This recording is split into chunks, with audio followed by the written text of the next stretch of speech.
Hi everyone, this is Jay with dailytexture.com.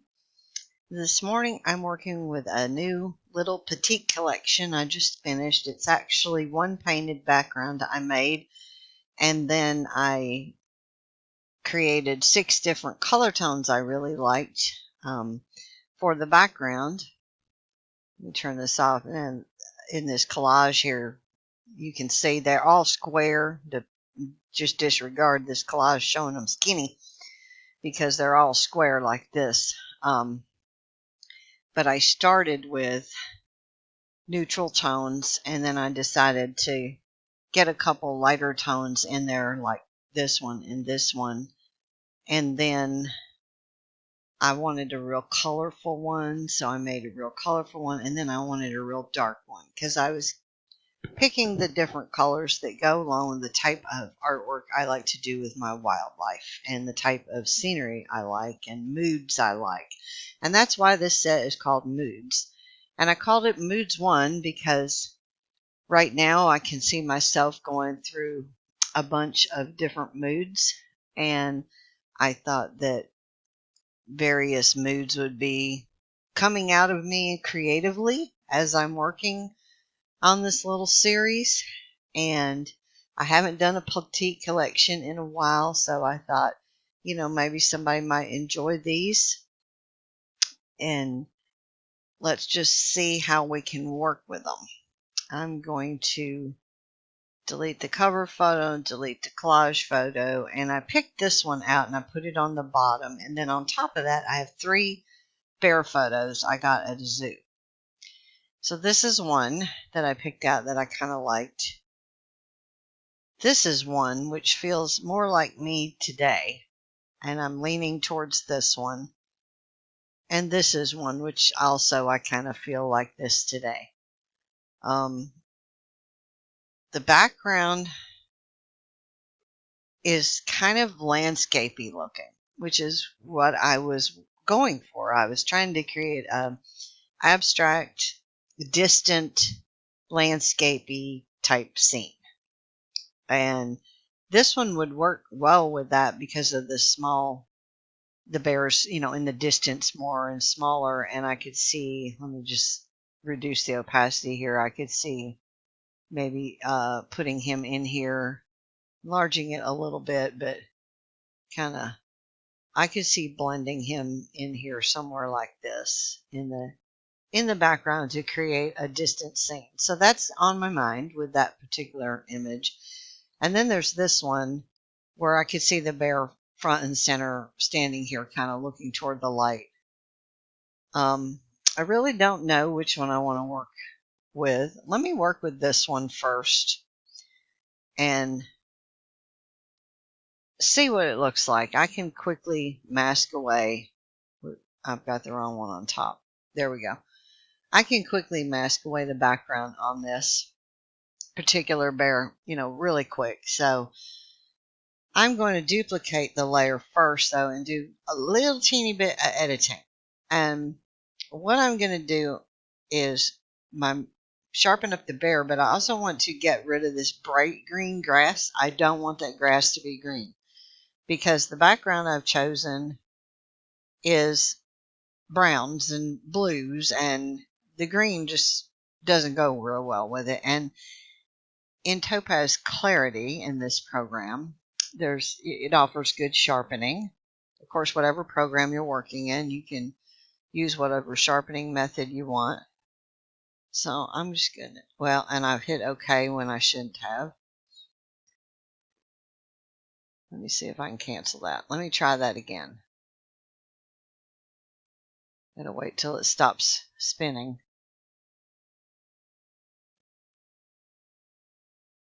Oh, it's locking up on me. Okay, there we go. See, if you rush this thing, it doesn't like it. So I'm trying to open it again. Come on. There we go. All right. So here's what I did wrong. I picked fur and feathers because that sharpens up that fur real nice. But what I didn't do was adjust the saturation of the green, which is what I was going to do. And you can do that in this Topaz Clarity. course, if you're using Photoshop, you can adjust sharpen and you can adjust your saturation of your colors and even specific colors in it, separately. But this module here has it all together, so I tend to use this one. So I'm going to click on saturation. I'm going to pull the greens down, which helped quite a bit, but there's still some yellow, and you can see the reflection of the yellow tones in there, and I don't really want that either. So I'm going to pull the yellow colors down and get more of a blue-gray look. And then I'm going to click OK.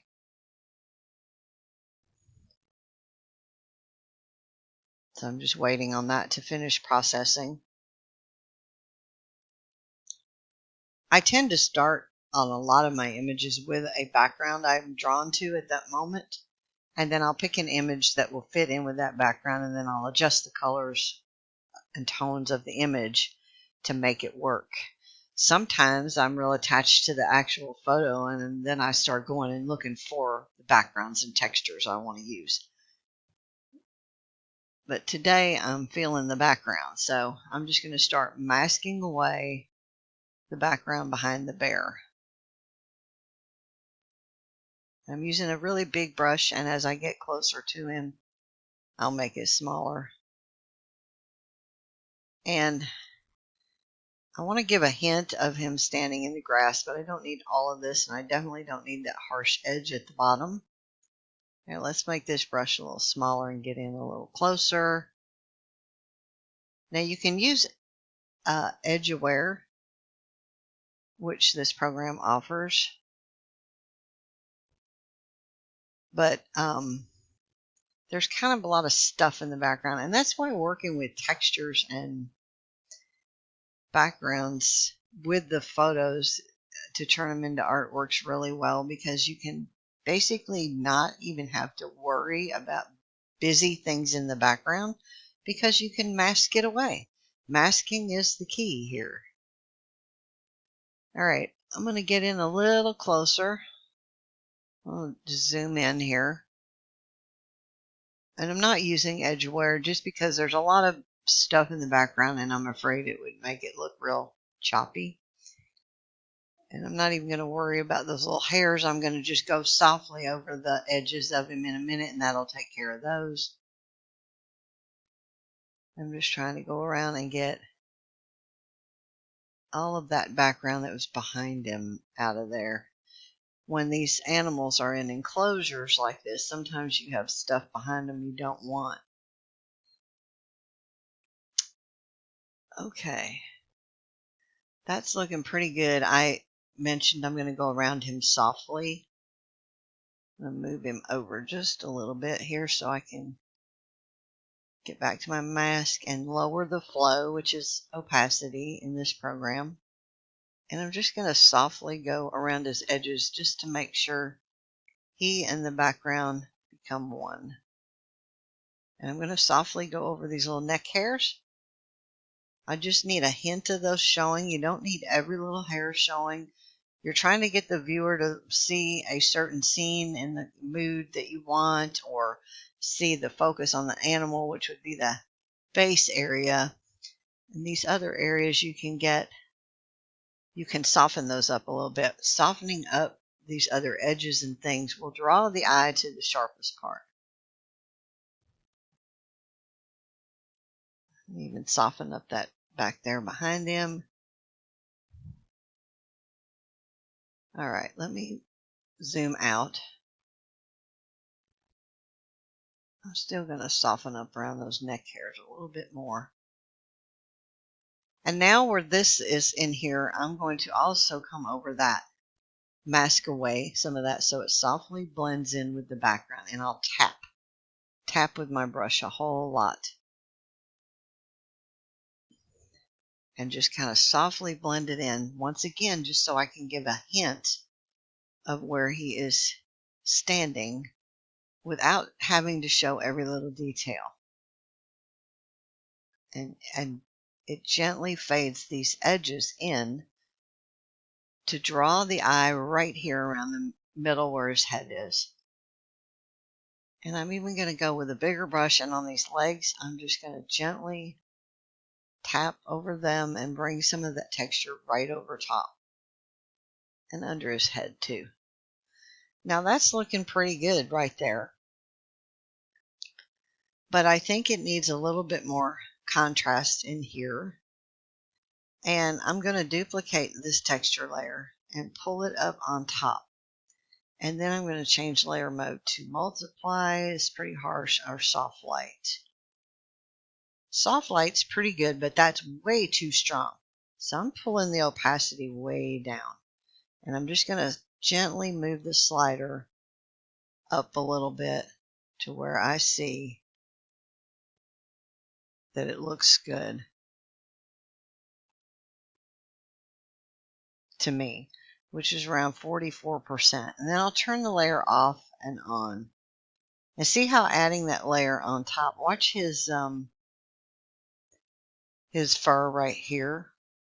That's before this addition of this soft light layer. And now look, it's like put light right there when I put this on. It brightens that up. And it also brings the actual painted texture, which is really thick paint on this, into the bear. Now that looks pretty good. I still think his legs on the bottom need to be a little bit darker. So I'm going to go back to his layer and I'm going to get a darken brush, which is a burn brush here. And I'm going to play with it and tap, if I can get it right, tap right here around the bottom of his legs. To this darkening this area right here will help ground him better with the painted background. And maybe even go a little stronger on that strength. See how that's bringing that painted, it makes him blend better with the painted background is what I'm trying to say. And I can even carry that out here and out this way a little bit as well and darken this. Because that rock he was standing on was pretty bright. And it almost made it disappear. But that's okay because I like that right there. Yeah, I really like that. Now if the texture is too strong, there's a couple different things you can do. You can get on the texture layer and you could soften it. There's a soften smooth brush in here. If you're in Photoshop, you can get on the texture layer if it's a little too strong with the paint strokes and you want to soften it. You could use Gaussian blur to soften it a little bit, or a soften choice on the menu. In this program, there's something called dynamics, and I get on that and we'll pull that to the left a little bit. You can see when I pull it to the right, it makes it really strong. When I pull it to the left a little bit, it softens that up just a tad. And let me try actually on the overlay layer as well, pull it to the left a little bit. Now that looks a little better. And I actually really like the feel of this, which is what I was going for today. You could bring one of the other colors of texture in from the set if you wanted to add more color, but I got him looking pretty much the way I like him. One thing I did not do on him was smooth out his noise detail of the original photo. I sharpened him.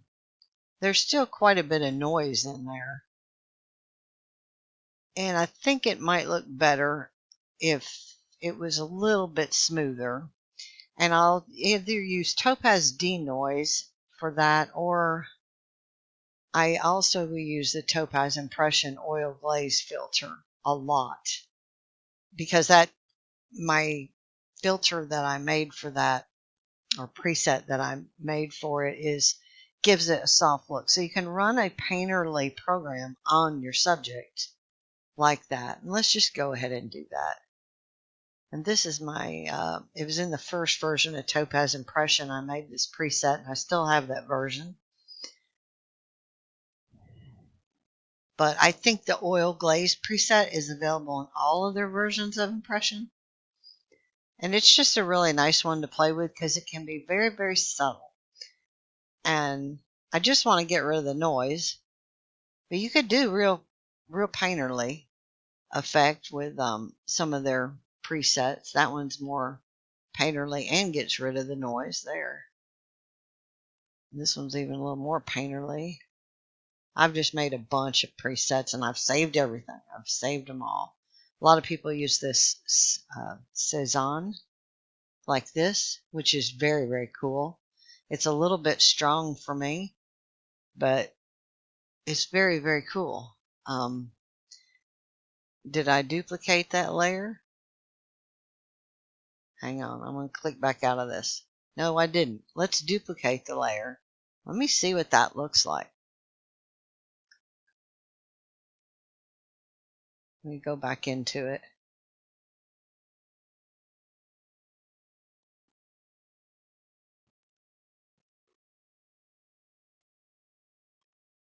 Let me get back to my presets.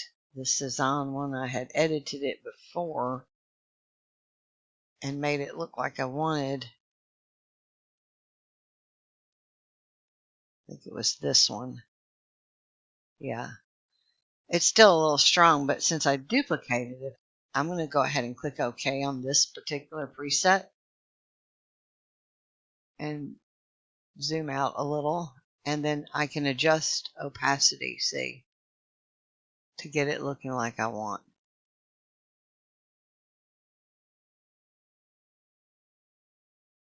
I'm just sliding it back and forth to see where I want it. I kind of like it around maybe 70%.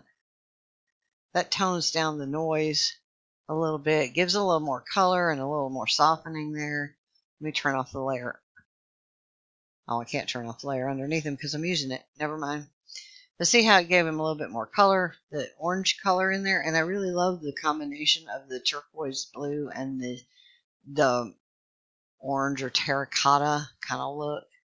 And then once I get to a point like this, I'll zoom way out and look at it as if I'm viewing this from across the room.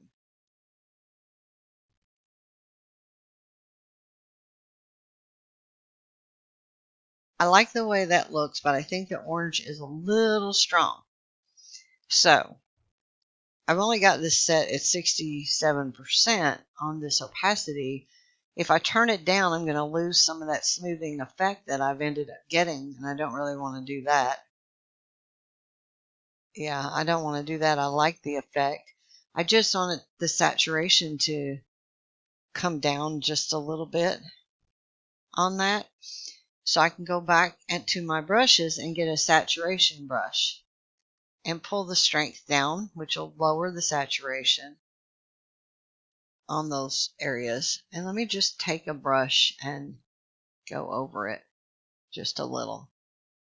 I like the orange tone, but I think it was just a little bit too strong for the rest of the image. I'm just tapping that brush in there where that orange tone is and leaving the rest of it alone.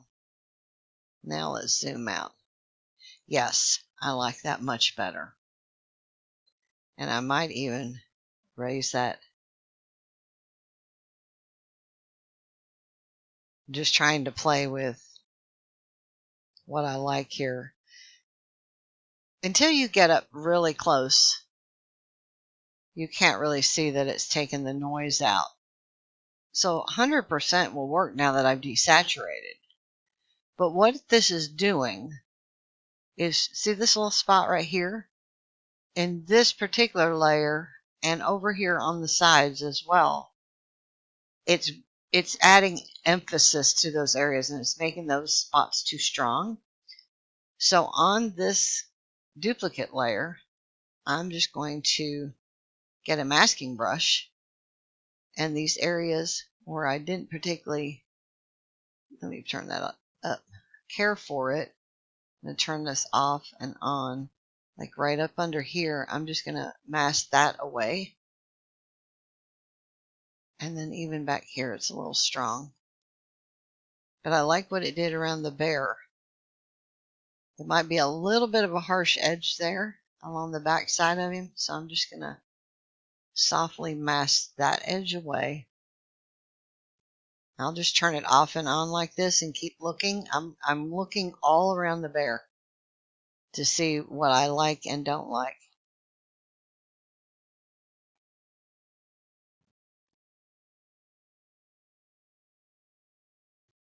It's a little strong right there. So as I'm masking this layer away, it's revealing the original bear layer underneath. And maybe even soften that back down around that edge. And I'm just being nitpicky now, but this is how I do when I work on an image. I really like this, and I can see I have room here on this particular image to add a quote, either up here at the top or at the bottom, or maybe even a powerful word right here with a small quote with that word in it at the top. I'm thinking things like that. I really like this though, and there's only one thing I'm nitpicking myself about now, and it's a little bit of a rim of white around the mouth of the bear, right there. Try to get in a little closer so you can see. Right there. I don't like that. And that is coming from this Cezanne. I'm not even sure if I'm pronouncing that right. It's coming from that layer. So I'm going to play with my masking brush a little bit and tone that down.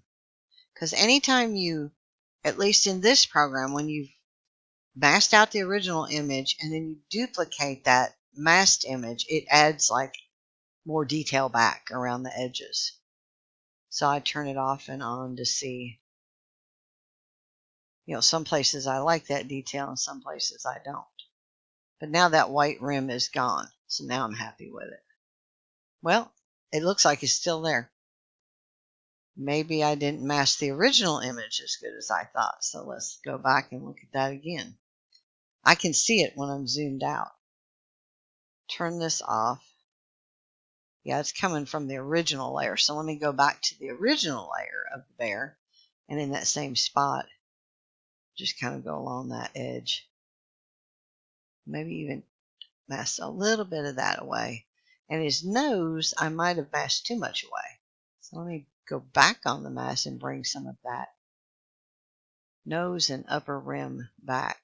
When I do that big tapping around the edge to fade in the texture with him, I sometimes lose my detail areas. So I have to bring them back. And I want the face area to be where the eye goes. So I'm working on bringing that back. Now let's put this back on. I think I'm more happy with that now. Okay, so I'm going to merge all of these. So I have the texture background underneath, and I've also put it on top in the soft light mode. And then I softened it just a little because my brush strokes in there are kind of strong. And depending on your subject, you may or may not want those strong, really strong painterly strokes. He has a lot of texture in his fur, so I felt it was best to tone down those strokes a little bit with a soften, a blur, in this case dynamics, reducing the dynamics. Happen to do it in this software. You just have to find in whatever software you're using what's the best way to soften up a texture. But it can be done so you can still have some of the texture showing and you can still have the colors from it and the overall mood and feel and look of it. But you just have to determine for your subject whether the heavy brush strokes work as they are or if you need to soften them just a little bit. But you guys are experts at this, the ones whose work I've seen. You've all done great, and I know you can work with that very well. So I'm real happy with my bear. And once again, this is the Moody One or Moods One Petite Collection. And I hope some of you will enjoy working with this one. You could even, in this case, I could even go further and maybe add some birds flying in the background or whatever. But I wanted to keep this simple because I'm really thinking about adding a quote or something to this, just because that's what I feel today. So I'm going to stop right here with it. As always, thanks for watching. I hope you might have picked up on some tips from this video that you could use in your own art creation. And maybe I'll come back and do another video on the second bear at a later time. Have a great day.